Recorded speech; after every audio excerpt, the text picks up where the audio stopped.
The Prime Minister emerged on a quiet summer day in Ottawa to jolt the country with major economic news. Canada and the United States have reestablished free trade for the vast majority of our goods.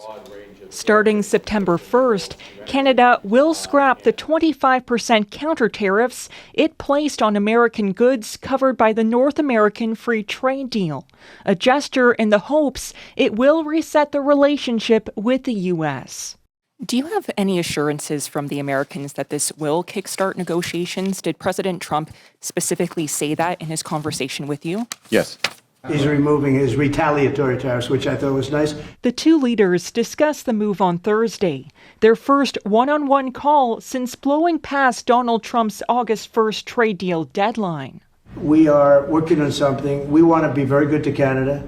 I like Carney a lot. I think he's a good person. The announcement had the desired effect at the White House. He promised he would have elbows up, but faced criticism here at home. Today we learned that it has been yet another capitulation and climb down by Mark Carney. Ontario Premier Doug Ford says he stressed to the Prime Minister vital sectors like steel and auto are still being hurt by tariffs and need relief. Our hope is that we can come to a bilateral arrangement which takes some pressure off the sectoral tariffs. Steel, aluminum, and autos are still subject to tariffs in both countries, but the U.S. levy on steel and aluminum is double Canada's. When asked if that will change, Those are part of the intensive discussions that we're underway right now.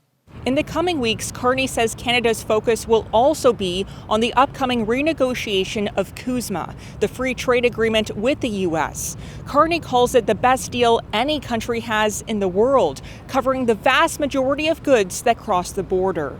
Olivia Stefanovich, CBC News, Ottawa. Let's bring in David Cochrane now, host of Power and Politics. David, how significant is this move by Prime Minister Mark Carney? Well, it's significant because it exposes him to real criticism that this is a capitulation, that this is a concession to the U.S. with nothing in return. But also may have been a real necessity, Susan, because the retaliatory tariffs that Canada imposed hits goods that are compliant with CUSMA. The U.S. tariffs, as bad as they are outside of the sectoral tariffs, they have an exemption for goods and trade that is compliant with the trade agreement. This was becoming a real irritant in the conversations with the Americans, and the fear was that the U.S. would just end its exemption if Canada didn't get rid of its counter tariffs. And that would then expose even more swaths of the economy to the 35% tariffs that the Trump announced for August 1st. And that would have done economic damage above and beyond what is already happening with auto and steel and the other sectors that are being hit right now. Not ideal. Carney, of course, ran on this issue of U.S. tariffs, and there is no trade deal yet. So where does this move leave him politically? You know, it's impossible to know the costs until you know the outcome. You saw the criticism from the opposition leader of concession and capitulation. Do Canadians think that Carney will have failed if this doesn't lead to the deal? If this opens the door to a negotiation that gets you to a conclusion, then it could be worth it. But otherwise, there is real risk of real cost. Even now, some of his allies, like the head of Unifor, have expressed some concern that this is a concession and not the way you deal with Donald Trump. So the coalition, it's holding, but you're starting to see some fraying. All right. David Cochrane in Ottawa. Thank you. Those counter tariffs were meant to hurt the U.S., but they also raised costs for many here in Canada. Jayla Bernstein with the reaction from businesses tonight.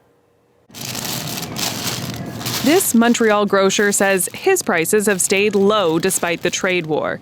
He sells local produce as much as possible and only stocks American products when there's no alternative. So this one effect, this is like a lot. $2 a unit for one barrel is a lot. And the big one, we used to sell $10.99, $15.99. So that's something in a few weeks that maybe will come down? Maybe come down. So we'll see. Broadly, Ottawa's announcement that it will lift many counter tariffs has Canadian businesses breathing a sigh of relief. A lot of businesses have been trying to absorb the tariffs up until now and not have it reflect in their pricing to much great degree. So this might give them a little bit of breathing room.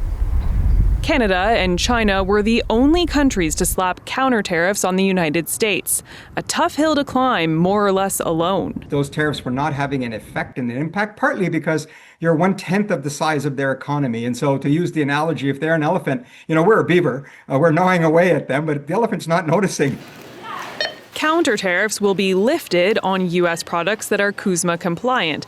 That could include citrus, cosmetics, and sporting equipment, but will remain on American steel, aluminum, and autos as the government tries to iron out a new trade deal and focus on sectors still hit by U.S. tariffs. For steel, aluminum, copper, lumber industry, there are still tariffs right now, and there are still counter tariffs in place, but the trade war for them is still very much a short-term issue. They're in the middle of it right now, so we should not forget about them. The Canadian Federation of Independent Business says while many initially supported retaliation, that attitude has waned, and a shift in strategy is a welcome change. Jayla Bernstein, CBC News, Montreal.